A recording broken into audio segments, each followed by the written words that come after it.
What is up, Blueprint Church? Hope you guys are doing well. Welcome. I got my good friends on here. Chad, we got What's up? Chad. I said your name. I was just like, who am I supposed to call you? So Well, I'm don't make going. it I even know it's worse. even more obvious now. So Chad, Stephanie, and Angie. Totally So, fine. yes, we are.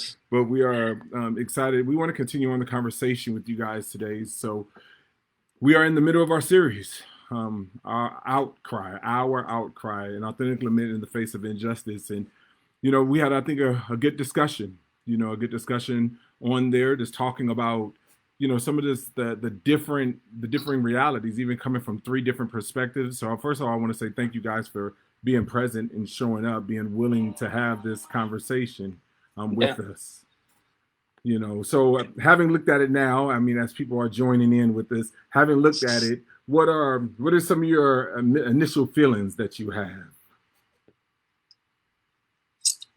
I think the first lady should go first. Yeah. Who's that? What is the first? That's you, Angie. I know that's The one on the left hand of the bishop, Yeah. or the right hand of the bishop. Well, before you do, Angie, let me just say welcome to you guys. We got people joining us on Facebook, all the way from Sam Dula, Rob Harden, what's up? Brent, Andrew Dugan, what's up? Hope you guys are doing well. Renee Freeman, we are here again. Just we want to continue our conversation. Again, this is an opportunity for us to be able to interact with you. So as we interact with you, please put your comments in the chat. What is something that struck you in the video that we just listened to? We're wanting to use this platform to have honest conversations about what's going on. So let's interact with one another. I have the chat screen up, and we want to talk. But you guys just give me, what are some of your feelings? What are some of your feelings, Jeff? Angie, go ahead and kick us off. I really do get to go first. Well, I one thing that I was burdened with last night, I don't know if it was after, I mean, it wasn't because of watching it again, but after having had the conversation, recording it, and then having more time to just like, I kind of wish I had said this type moments. Like, I feel like so much of my existence is a fight to make things about God's glory. And I know I don't do that well. There's days that I don't consider that at all. Like, I'm, full of flesh and sin. But that's one thing I was thinking about last night is just whether I eat or drink, whatever I do, I want to do it for His glory. And like, I feel like that's what's, there's so much on the line, but that's what's on the line for me. And Lord, I think it was Psalm 86, like, teach me your truth and I will walk in it. And, obviously you can't do that holistically fully, because we still have flesh, but I want to honor the Lord. Mm-hmm. And I wanted that to be kind of the banner. So what are your feelings? Use your feeling words. Oh, my feeling words. Dot on them. I know, I hate it when he does this. Use your feeling words. I mean, just said all my feelings, but those, I guess, were my thoughts. Anger. All this matters. It matters so much. And so there's an anger, there's a passion, fear, shame that I'm a human and I cannot right these wrongs, and I cannot, like, Maranatha, Lord, you're going to have to come back and do what you do. I'm just going to get to play my part, and will I even do that right, or I don't know. Like, who's my standard? Where's my measuring rod? Sad. Good. Yeah, lonely. Yeah, I mean, so ton of feelings. Yeah. All right, what about you, Steph? I feel lots of fear and shame and anger, but mostly probably just fear and shame of nobody can see their own blind spots. And so it's like when you're aware of your privilege, you're aware that you have a blind spot, but you still don't always know what's in your blind spot. And so I feel this fear of, gosh, what did I say that was coming from my blind spot? And will someone tell me? Will I have the opportunity to see it and make it right? And then feel shame for all of those things, for having the blind spot, for needing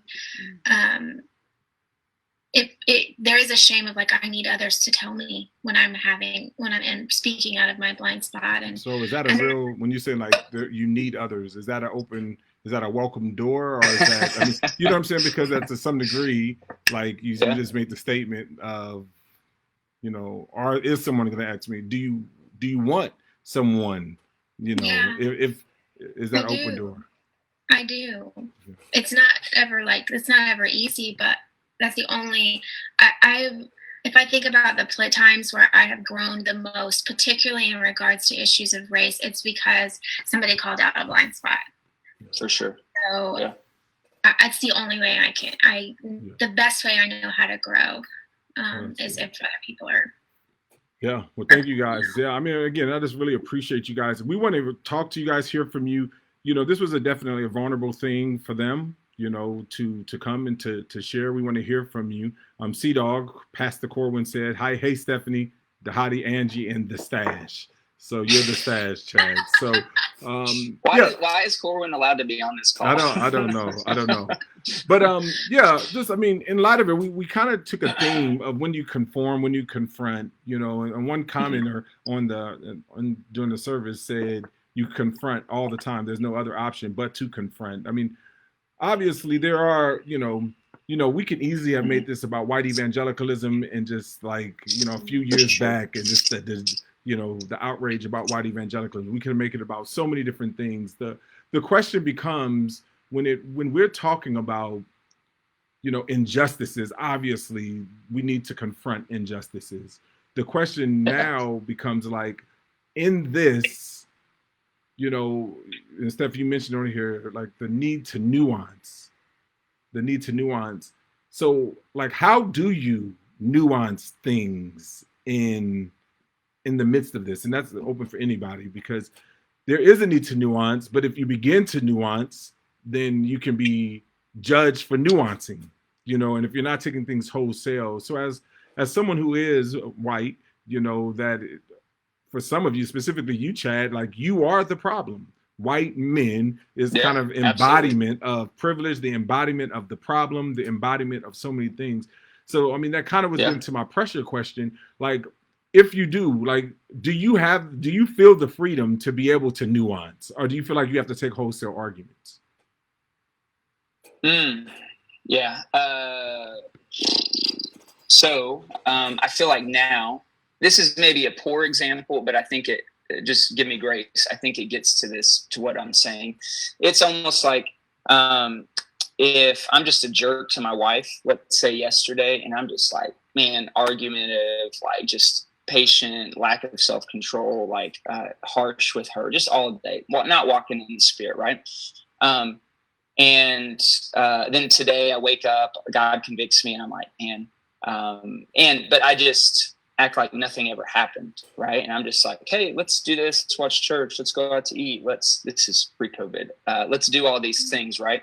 And not really talk about it. My wife's like, man, what about yesterday? You were such a jerk. And I'm like, hey, love covers a multitude of sins and blah, blah, blah. And so on one hand, like, that's extremely wrong. I've got to address what I did, right? How it hurt her, how it offended her, my lack of not walking in the spirit, like all these wrongs. And I need to change those things, right? So run to that tension. And let's say that in the midst of that, like if I have an outburst, a fit of rage, and I do something to her and she responds back out of anger, right? I can nuance I'm sorry, but hey, you did this. But it's not honestly the time in that, right? So I think I was talking with a good friend of mine. He's the Archbishop of Grant Park. His name is Charlie Cox. And he said that he thinks white people just need to have thick skin during this time. And I thought that was a really good word of like, maybe now's not our time to nuance stuff. Maybe now's not our time, but now's our time to really listen and to hear how people like me have, right, white men. Yeah, it's not me, right? I didn't own slaves, but that picture of what I look like, right, hurts a lot of people, especially as right, you think back to like Emmett Till or the Black Wall Street massacre, right? You think about those things and it's like, man, I really do, like what I look like embodies those things. And so it's really just a time not to like nuance or not. And I think that's where a lot of white Christians have gone wrong, is they've nuanced the Black Lives Matter. And they say, well, all lives matter, instead of really listening and hearing that. And I think that goes into maybe a deeper theological problem that they're having, right? It's that they have to kind of lump everything into one big category, instead of just allowing people to hurt and to grieve and to talk about these injustices that have been wrong, right? So I can tell my kids, when I apologize to my kids for having a bad attitude, I can just say, hey, I'm sorry for being for having a bad attitude. Or I can say, like, and I'm really sorry for not being filled with the Spirit. I'm sorry for not being self-controlled. I'm sorry for being harsh with my words. And so I'm not sure if that's a good analogy to get to the point, but I think just to listen and to have thick skin during this time. Well, yeah, no, I think that's a great analogy, because even how you approached it was even slightly different than how I was asking the question, but it was good to hear how you answered the question, because, like, to some degree, what you say, a lot of times, in order to, like, get away from feeling the guilt of something, you have to find another victim, and so, or try to get away or avoid, and so you bring out, okay, but what about what you did? And so you see that oftentimes taking place. So the question becomes is, how do we begin to move forward in this? Because, like, do I have to say F the police? Do I have to embrace some of the things in order to say that Black Lives Matter? Can I say Black Lives Matter and not have to denigrate and disrespect other nationalities or tear down other nationalities? And I think that, for me, is some of the challenges that that I have. And again, and this is only a small percentage. I'm not gonna say this is like a widespread that everybody is just taking on that posture, that is taking on the Black Lives Matter, or even that is protesting. But I would also say that, the question becomes is, like, what's the percentage of police officers and police brutalities? Like, is that 100% of police officers, 90%, 70%? Like, what percentage of police officers are bad cops? And so when we start seeing systemic, and then we don't see an accountability, and I think that's the big issue, is that we're not seeing an accountability of other police officers. They're using the good old boy network, in at least publicly. We're starting to see it more now, but we're not publicly seeing the accountability of other police officers holding police officers in check. And so that was kind of what I was trying to get at today, was just like, when we talk about becoming all things to all men, how do, as white individuals, and like, how do you hold, when do you conform, when do you confront one another in that? So that's really what I was trying to get at, because people are saying, why aren't whites having these conversations, with one another? And the question is, we don't know if you're having these conversations, and in these conversations, how are you holding one another in check? Chad, you said something on there just specifically about, hey, it gets dark over there, at night, or it gets dark over at at the Linux. And so it's just like, how do you, if you hear that now, do you say anything? Is it any different now than it was when you was, in high school? And so, so that's kind of my question. And Steph, let me ask this question that Corwin asked. He says, do you find it harder in this climate to have conversations with Black people that are hurting and love in your family, or friends that don't agree or understand? I know someone who's experienced that personally. I mean, how would you answer Corwin's question? So, sorry, I just want to clarify the question. Is it hard to have conversations kind of with both, with Black people we know and love and trust, and also with our white friends and family? Yeah, what they say, is it harder? Is it harder in this climate to have conversations with Black people that are hurting and love, or your family or friends? So which one? Family or friends that don't agree or understand? Gosh, I don't know which is harder. Both have been actually. Probably it's honestly been harder for me talking with my Black friends and family. And just because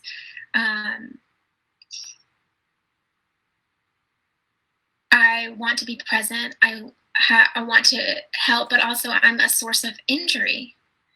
And so, like, even like last week, I reached out and like asked a few people how they were doing and whatnot. And then I saw this post of like 12 things not to say to your Black friends right now. And I was like, crap, I said half of those.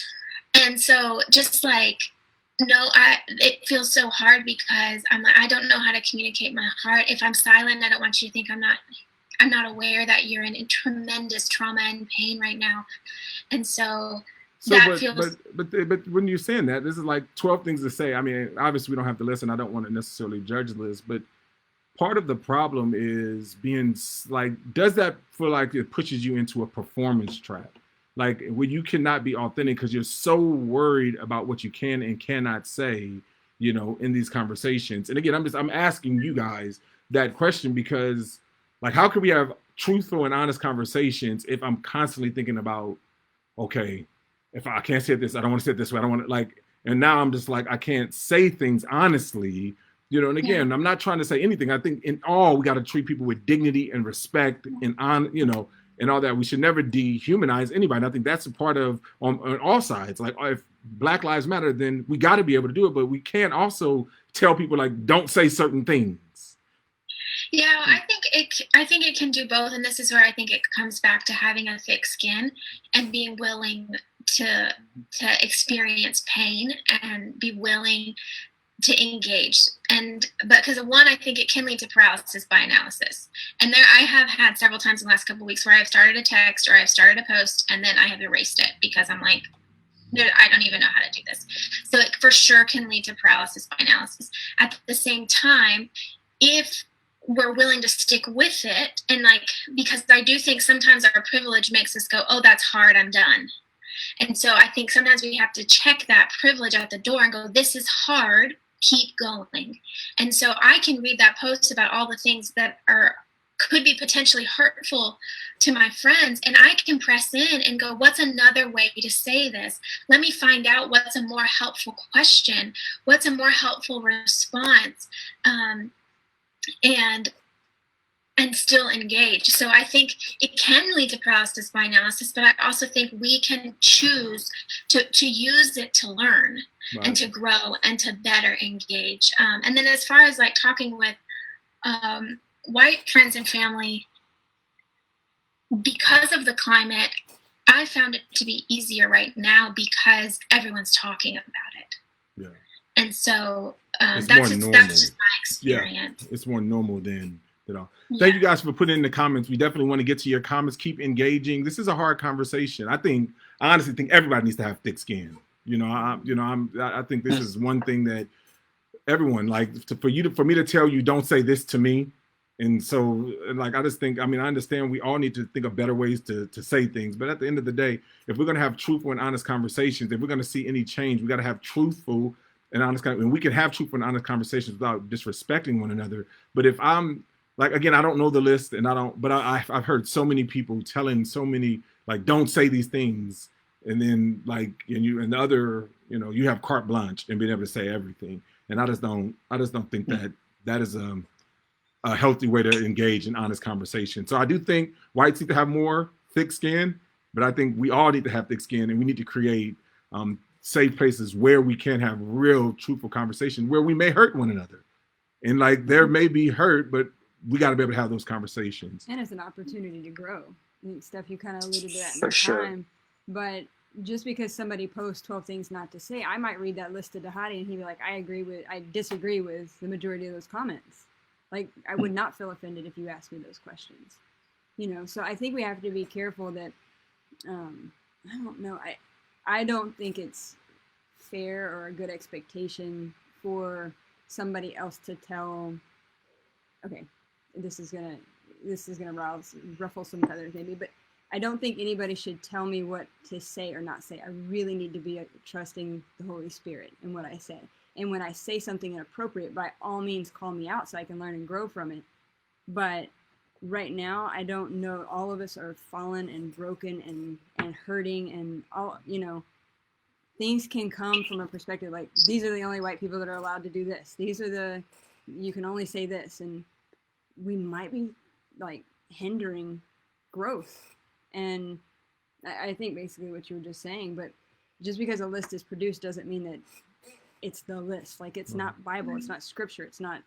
So really trusting the Holy Spirit and trusting the body of Christ. And if we're talking about believers, then that's where we come together and we say, hey, Angie, that was actually really offensive. Oh, was it? Tell me why. And then it's an honest conversation. Yeah. It's an authentic Lament. And I think, yeah, so we just got to be able to have that. Let's get to some of the comments in here. Chris Brown says this, I've had good conversation. The trauma that is felt and what I notice impacts us differently. I don't know if indirect trauma is an actual thing, but that's what I feel, what it feels like going through these moments over and over again. And that's so true. And that's why I'm saying to some degree there is trauma, there's traumatic things, and and there's certain things that we need to be appropriate.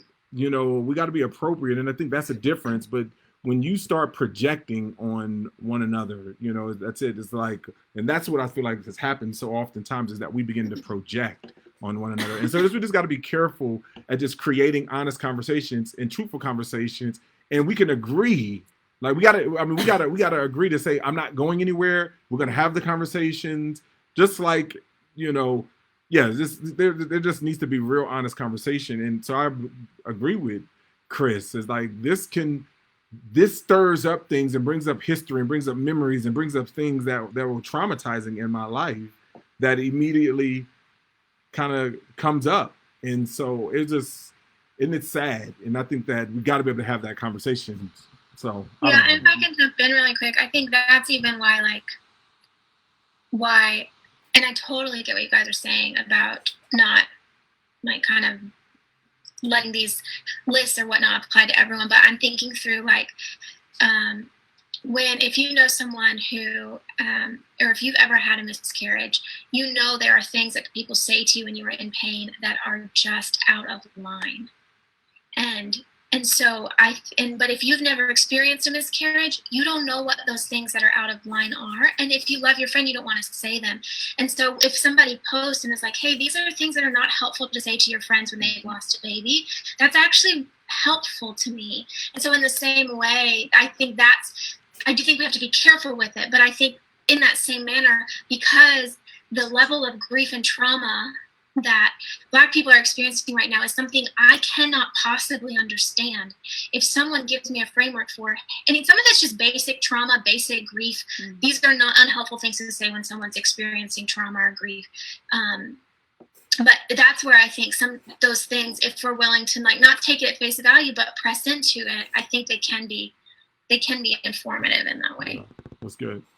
All right. Daniel said a lot of feelings, but coming from a similar background as Chad, fear, shame, guilt. Well, I've seen more awakening in the conservative white evangelical Christian circles in light of the last couple of weeks. There are still member churches of the white evangelical body steering this is a purely gospel direction. This is purely evangelical body steering this in a purely gospel direction by statements. If we were grieved because we're all image bearers, true, but that seems to play out a similar direction of all lives matter argument, that was discussed by the panel. We, folks like Chad and myself, have a voice into those contexts. Some that comes from a political posture, and many of those churches are unwilling to confront. True change requires listening and digging into those feelings. What are thoughts on engaging those contexts in a way to confront those feelings, and is it possible to do so in a politically, or is it inherently impolitical, and do in the apolitical way? So basically the question is like, how are we, like, when you confront it, specifically an all homogeneous context, specifically going back to that context, how do you confront in those, and can you do it and not make it about a political way? Because for a lot of evangelical churches, white evangelical churches, we want to put race issue. I don't get it. But they want to put race issues in a political issue, and absolutely. Which I don't even get remotely. The Bible is about, racial tensions. Ethnic injustices, division, like the whole thing. And that's why, like, when we see the division that took place in the Tower of Babel, ethnicities, and then you see at the end in Revelation all those ethnicities coming back together. So to say that race and ethnicities being separated and coming back together is a political issue, not a biblical issue, when the whole narrative of the Bible, Jew, Gentile, slave, like I don't get that. But how do you guys confront people within your context, is ultimately, and not making it, and keeping apolitical when someone's trying to make it political? Yeah, it's a good question. So, man, Shar Walker is killing the comments here. So I'm going to try to answer that. But I do think So if I know that for majority whites, or at least my generation whites, maybe early 40s, a little bit younger, if race is always political, right, then that means that the way that I approach it, so that they don't know I'm talking about like race, it's a political thing. I've got to have a little bit more wisdom with how I address it, right?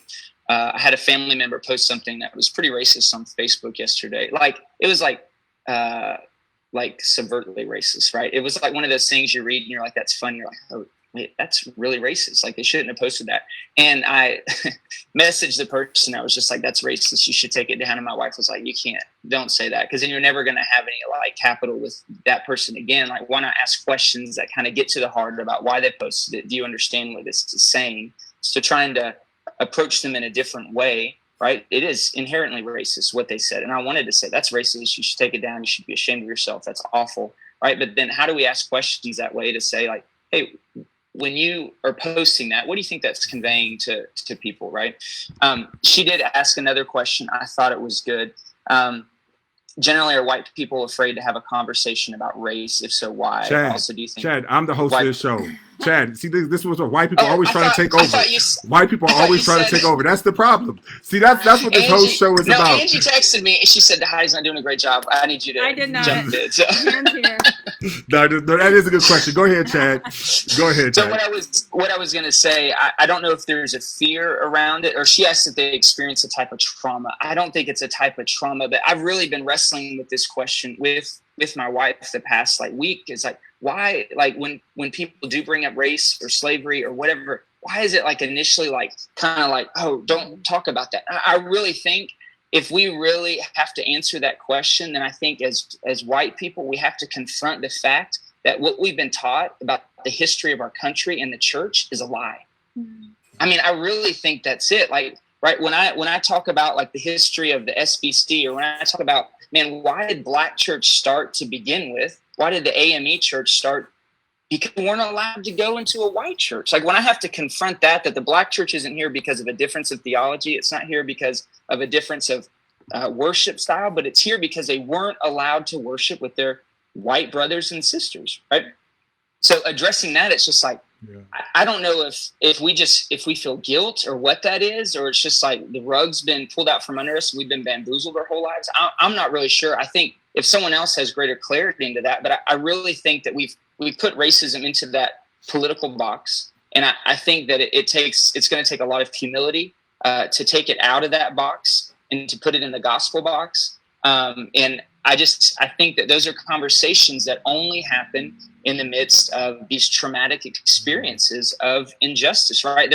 They weren't happening in 2010, right? But they only happen when this stuff is going on. I think that's why there's even, I think that's even why for a lot of African Americans, they're having these lists of 12 things not to say to them, because it seems like that white people only want to engage when something bad happens, right? Mm-hmm. When there's another shooting, when there's another Central Park Karen, whatever it is, they almost like wanted to reach out and say, hey, I'm not that person.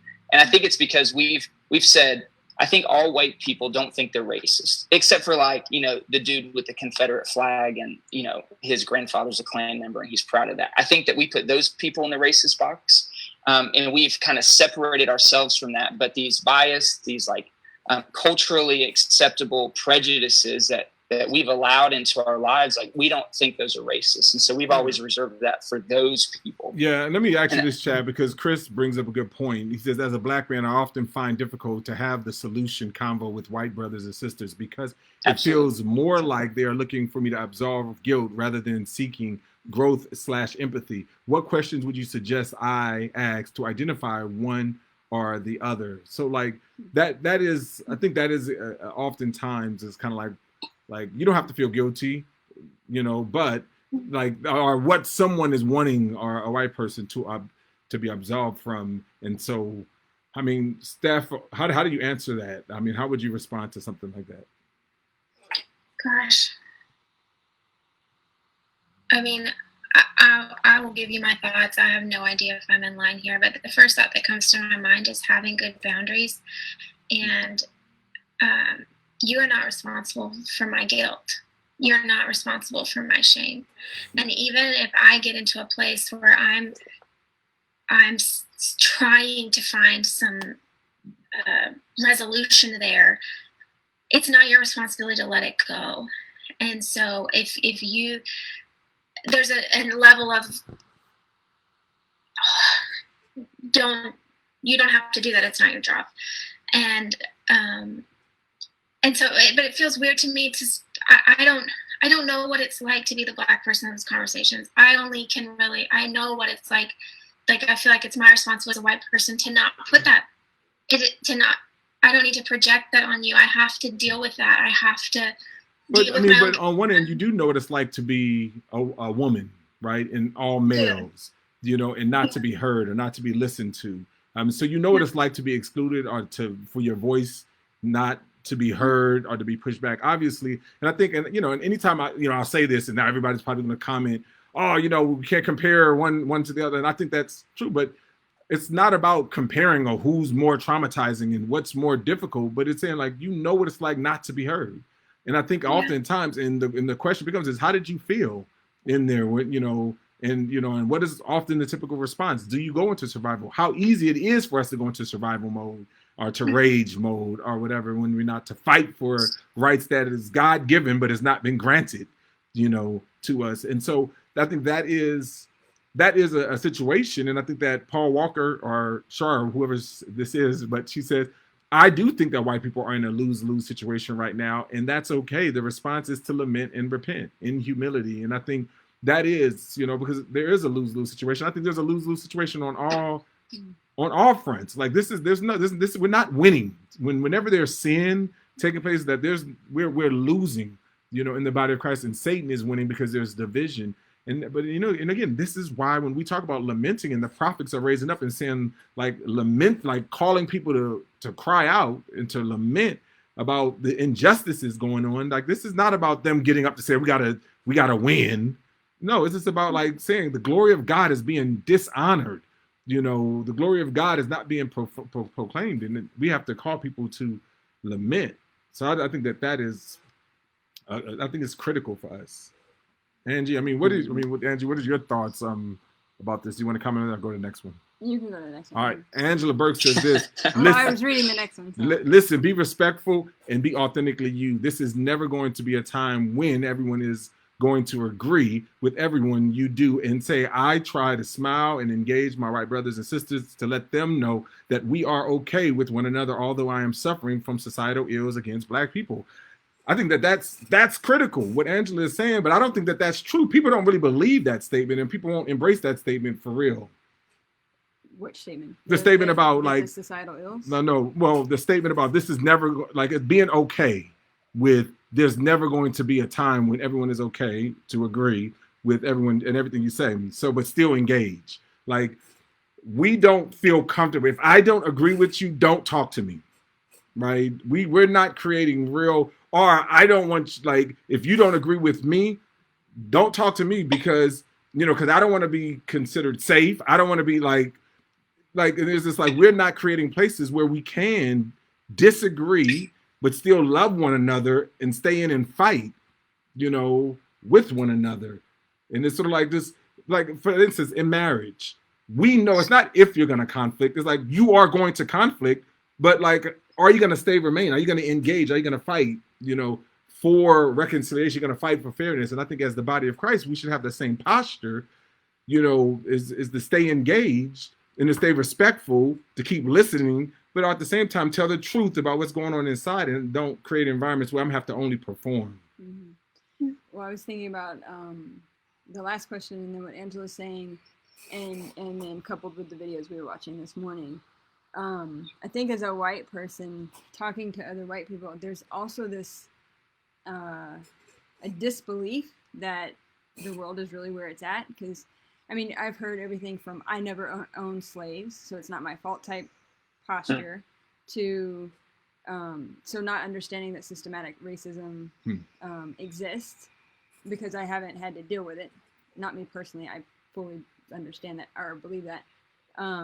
To kind of this, well, what am I supposed to do now? Like, so I think as the white community, there's this level of, there needs to be an understanding that this is real and I think you said it before, like you see that in relationship and in proximity. And we were watching the video this morning, and I could just imagine one of my sons there was a guy that was picking up trash as his work study outside of a college campus, and a police officer confronted him and told him he wasn't supposed to be there. Show me your license. And he was like, I will not. And it just got escalated, and you just see how unfair, and how you probably Google it and see it for yourself if you want, but I think the majority of white people don't know that that's real. Right. That I could be sitting on Absolutely. a stoop of somewhere I don't belong, and 5 police pass by and they won't say a word to me because I look like I'm supposed to be there. So I think there's an ignorance, and there's an assumption. And when you're in relationship with people and you find out, like my counselor was saying, he said it wasn't until the conversation with black friend number 1, black friend number 2, black friend number 3, black friend number 4, all were too similar to say that this is an isolated incident. And that's good. And that when it becomes like this is real because I'm learning it through relationship, then perspective starts to change.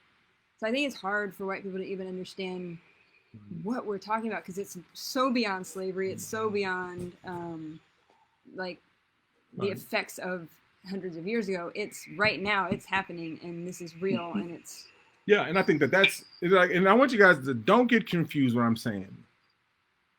I think truthful conversations are uncomfortable conversations. I'm not trying to talk about white people. You need to be comfortable, or to make sure that you're safe and comfortable are not the same thing, right?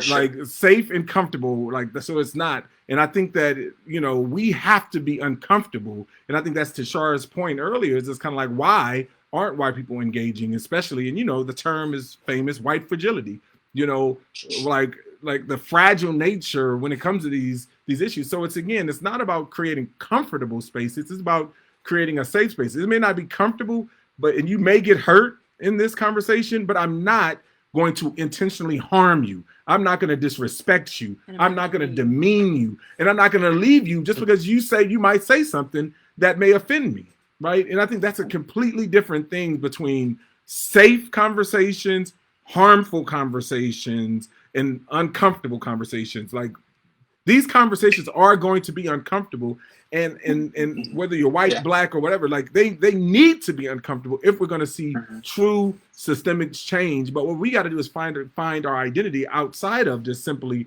our comfort. And as Americans, when we are addicted to our comfort, that is an issue, and that's a problem. But sometimes we're going to have to go out of our way. Sometimes Paul was like, listen, Timothy, we're going to and that's what I was trying to get at. Timothy, so we don't have to go through all this. Just get circumcised so we can go in and people can hear the message. Hey, Titus, we're not getting circumcised. Matter of fact, we're going to go to Jerusalem. We're going to fight this all the way to the end just to make sure that everyone knows. So it's just kind of like, when do you conform? When do you confront? Because that's a racial issue, and I can go on and on about just Paul and and just Jews, just saying like, you are not acting Jewish, and just kind of like, you sold us out in so many different ways. And so I just think that it's really important to, like, this is not about comfortability. This is very uncomfortable, and it needs to be uncomfortable. And if you're white out there, like, know that it's okay for you to be uncomfortable, right? But it's also okay for you to desire safety, right? And in the sense of like, someone is not just disrespecting you on either side. No one needs to be disrespected because we are all made in the image of God. And I think that that's critical. Jonathan basically says this: do white people understand that they are the 99 in Matthew 18, these circumstances? I also want to know, what was your identity in relation to these conversations prior to the past months? I feel like these conversations are more difficult almost exclusively because in good times, white people don't engage in these conversations, while black people, minorities, and white people in our familiar circles engage in regularly. So, yeah, I mean, do you have these conversations all the time, or does it only happen when the next hashtag's coming? I'm not speaking for all white people, but I'm going to just paint with a broad brush right now. I do think that white people only have these conversations when stuff happens. so for me, and I think this is the same for Stephanie, and by virtue of who Angie's married to, I think this is true for her as well. But yeah, these conversations have happened a long time, but I do have to say they didn't start happening until, my African American friends, brothers and sisters felt comfortable to have those conversations with me. So Chad, right? What would you say to the person who's normative? Because remember me asking you at the end, like we had a conversation after, and some of the comments that you just said growing up that were just so normal, like, hey, we don't go over there because it gets dark, or we don't go to the mixed Kroger, like these are comments and that you just learned as normative. Like these are just normative conversations by Uncle Sam, Uncle Ben, and Susie and all Aunt Susie and all whatever, So I guess the question is what for someone who grew up with that background and you think that, man, I'm gonna have like my family, like again, no one's gonna call themselves racist, and you're not gonna call your family racist. I don't know, but those are racist comments, right? So it's just kind of like how do you stand, and confront those things? If you were to hear them now, you mean? Yeah, like, or someone that is in that scenario right now that they're just saying these kind of offhand comments all the time. I hear them on a consistent basis. Like how? What's your recommendation for those people in those contexts? Right. So I think one, right, these are gospel-centered conversations, and granted, having that conversation with an unbeliever is very different than having that conversation with a believer, right?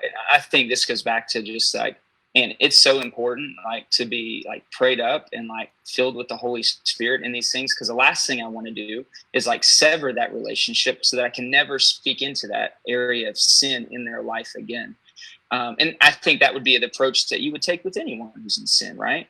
And so being able to confront them in a loving and gracious way, but also with truth, right? Even just what Ephesians 4 talks about.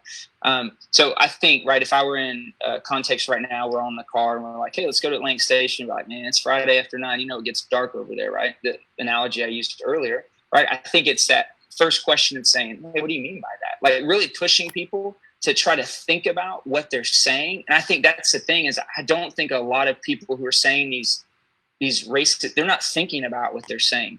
And so I think asking questions to try to get them engaged to really think what you're saying.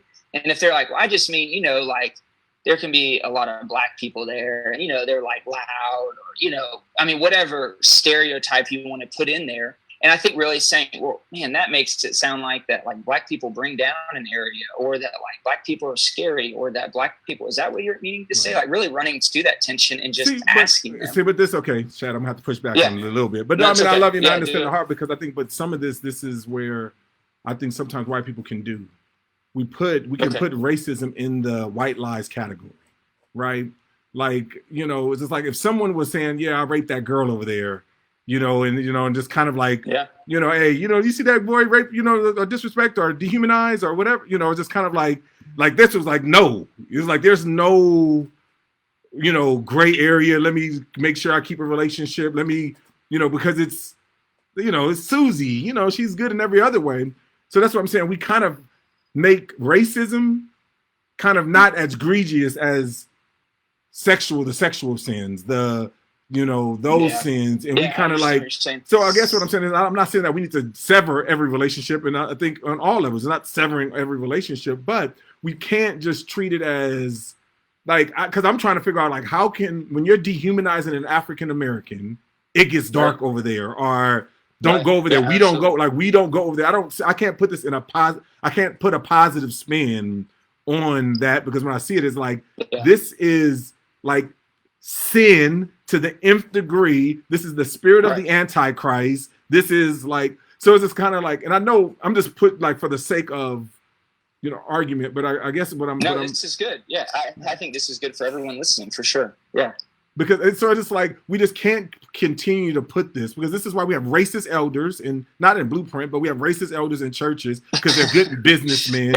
They're good. Like, it's because of like, he's a good dad. He's a good, and I just think that's this flaw. That's just like me saying, hey, I'm a good husband because I take care of Angie. I do all, like, and I list all the things that I do for Angie. So it makes me a good husband, but I also sleep around, on her, and I have other affairs, and It's like, wait. That eliminates everything else that you do. And I think that so many things and so many people is just kind of like having the same thing. It's just like, oh man, he takes a good dad. He's a do all these things. But, you know, he has a problem with black people. And we're working on him on that. Or he has a problem with, no, like, he should not be an elder, period. Like, that is racist. And that is, so that's what I'm saying. We can't put racism in the white lies category. Like, we can still go on. And until we're just as vigilant about racism as we are vigilant about the sexual immoralities that we are in our society, we're going to continue to be confronted with this, you know, and where it's just kind of like we're debating whether or not racism is an egregious sin before our Lord. Absolutely. Yeah, I agree 100%. I think until people get there and realize that, like, man, like you said, this is a disqualification for being an elder.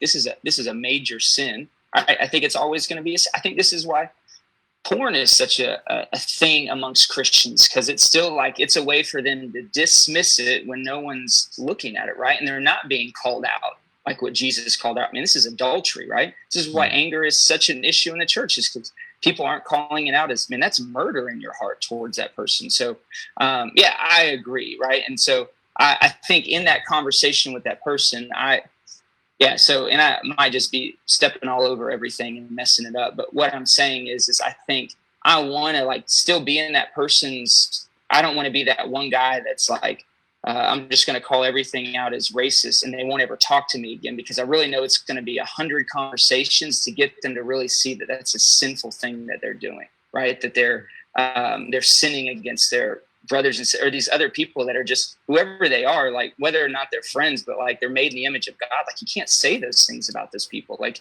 it's blasphemy against God, right? Like, you're saying what God's made, like it's less than me, or you're putting a less than value on them. Yeah.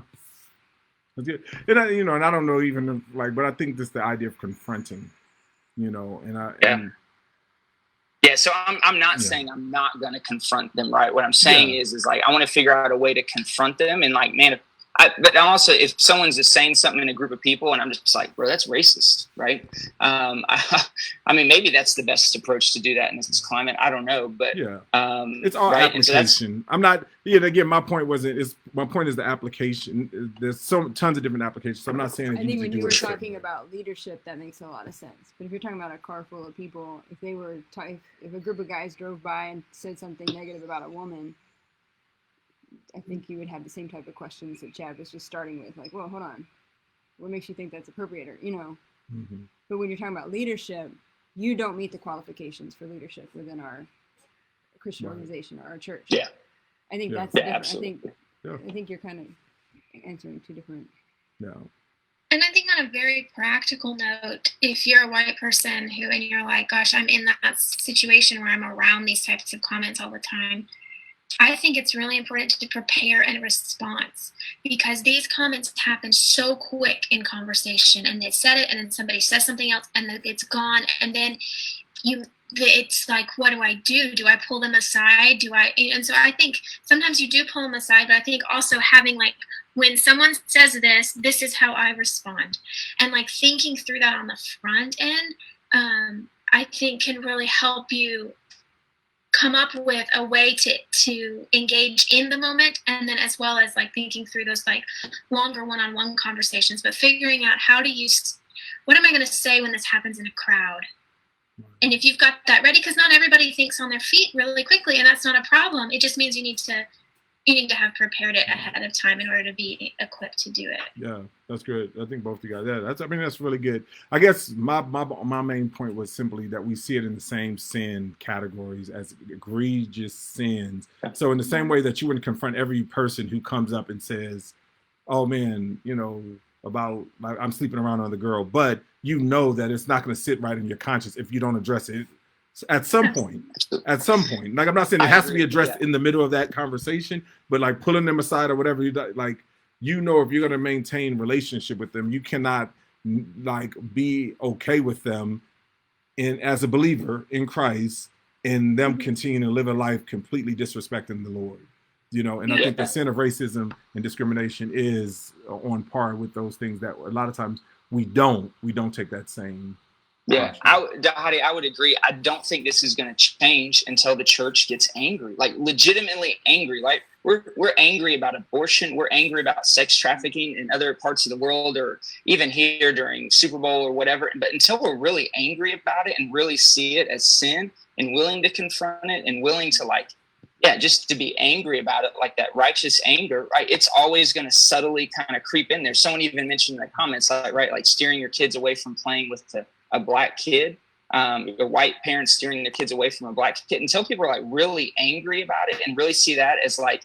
man, this is an issue that affects God's heart and that affects the church and affects the future generations. Like it's always going to subtly be there. We're going to see the residuals of that just kind of through each generation. So, I mean, I don't know what other prayer to pray for, specifically just the white church, is like that they would be heartbroken over the past, right? And then also just heartbroken over like, man, this is something that I'm not reading the Bible and thinking about these things. I'm thinking about these other things that my culture has taught me are important and have told me that this is in another box. Yeah, that's good. No, it's good. And I think it's important for us to look at it holistically, and so that we can engage when the Spirit leads us to. And so I think, that's right on chat. Let me read a couple comments. We got about five or so minutes left. Let me read a couple comments, and then we'll address what we feel like is important, because a lot of comments. Thank you guys on Facebook just on saying it. Sam says this: having thick skin and having hard conversations are important, but I think when we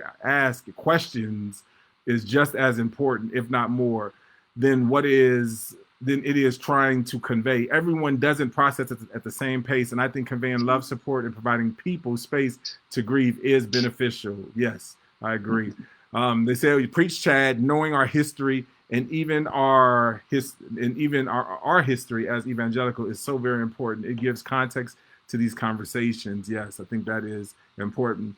Wesley says racism traumatizes all involved, but in different ways. There is a trauma of the oppressor, and therefore those who are part of an oppressor class. Yeah. So just like it impacts everyone, but it impacts everyone in different ways.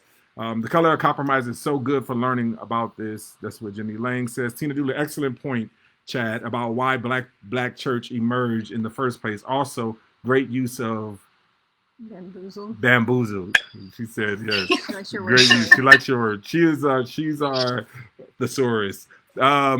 Chris Brown says, shame. When Wesley brought up shame last week, he really hit something. Shame can easily make us turn away and hide from the thing that makes us feel shame. Jared Dawson says, we don't think we are racist. What culturally acceptable biases are I'm sorry. What culturally? Somebody had asked, do white people? Yeah. Yeah. I'll be honest. Getting down and apologizing for my whiteness is in and for itself racist. In and of itself racist. So. I don't mean to laugh, but I think that's a real, I think it goes back to that white people don't think in terms of their whiteness, right? And so when they hear these comments, they think, I need to apologize for being white, right? Which at the end of the day, God made me white for a reason. I have no idea. But when I'm in my context in South Asia, right, I understand that I've got triple privilege, right? I'm an American, I'm white, and I'm a male. And I know that I can walk into any church in South Asia and I'll automatically have a platform because I'm elevated there on this scale of value on skin color, right? Light-skinned people being the highest and dark-skinned people being the lowest, right? So I can feel shame because of that, right? But I can also ask God to use it. And I can also really work to raise up indigenous leaders, right? The same heartbeat that Blueprint, right, has, right? How can I sit in the back and really help people grow in their worth and value as a person, whoever I'm working with in ministry?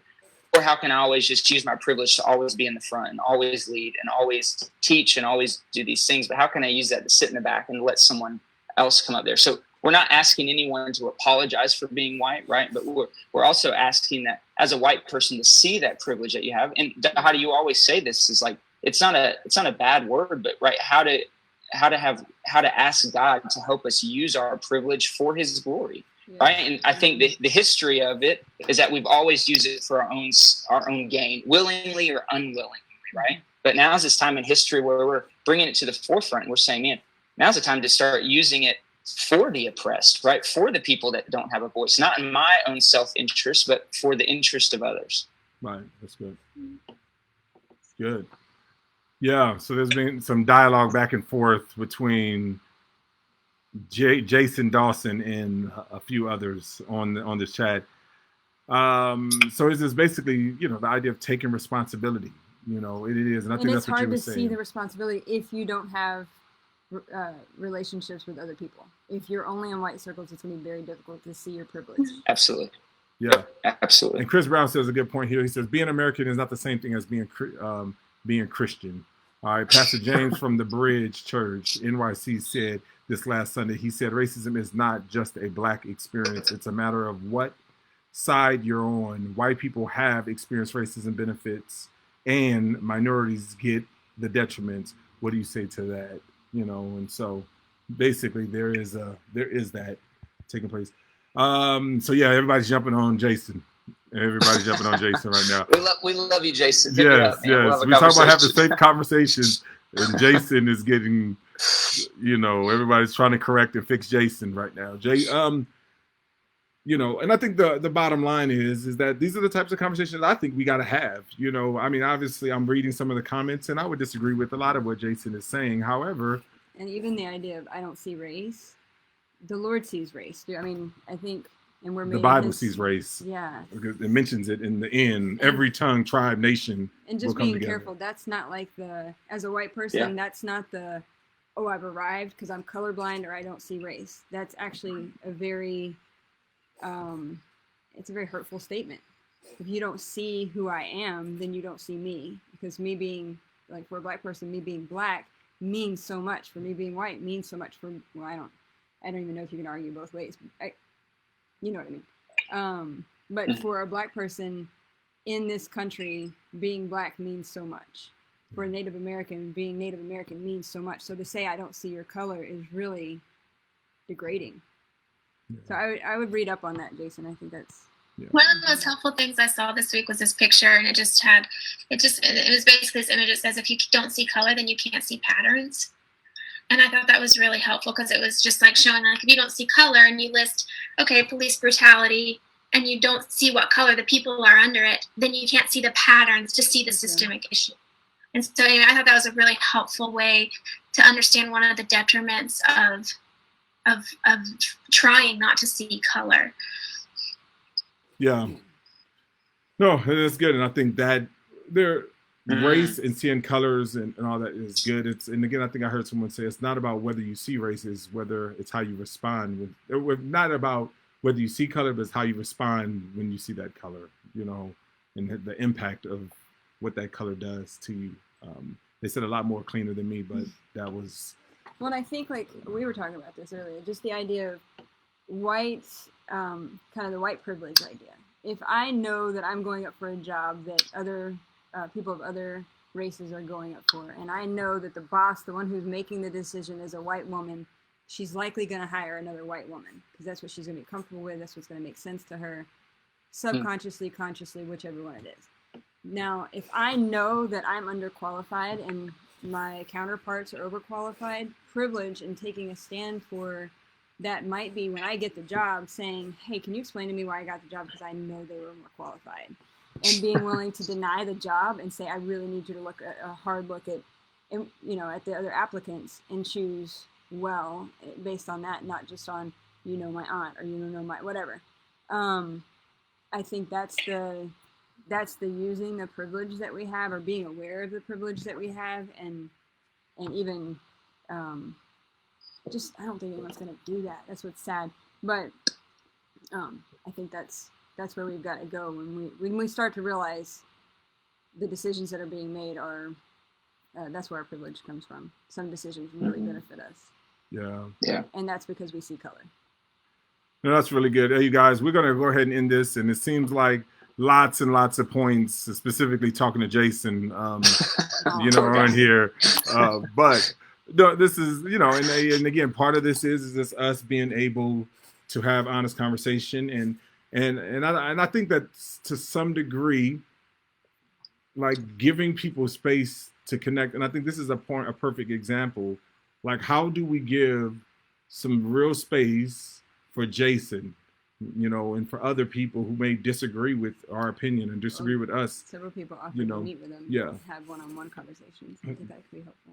Yeah. So how do we continue to have these conversations and all that? And so, because some of those things stirred emotions in each and every, in all of us, when we're reading conversations, the different conversations, or even hearing the responsive conversations, or, there's so much to it. And I just think that creating safe spaces in honest conversations, so being able to speak the truth in love, is important. And I'm so grateful that many of you guys are willing to reach out to Jason and hopefully reach out to one another, and so that we can have honest conversation. And some platforms, and that's what I'm saying, some platforms is not the proper place to do that. And so, and this may not be the proper place to try to do this with Jason right here and other things. And then again, it's not a fixing him or fixing you or anything. It's just about us engaging in honest and authentic conversation. So you guys, thank you guys for joining us. I really, really do appreciate you guys. This has been an authentic conversation, an authentic lament in the face of injustice. So we appreciate you guys. Stephanie has left us, but she says she's tired of having these conversations. That's not true. But I'm still here. You're still here. Thank you. My internet cut out. Thank you. It's 2020. That doesn't happen anymore. Oh, there's COVID internet for sure. It is. But you guys, I do appreciate it. This week, come again, join us. We're going to be having these conversations all week at 11 a.m. 11 a.m. And we're just looking forward to continue to having the platforms to share an authentic lament in the face of injustices, and so we love you guys. Use your voice.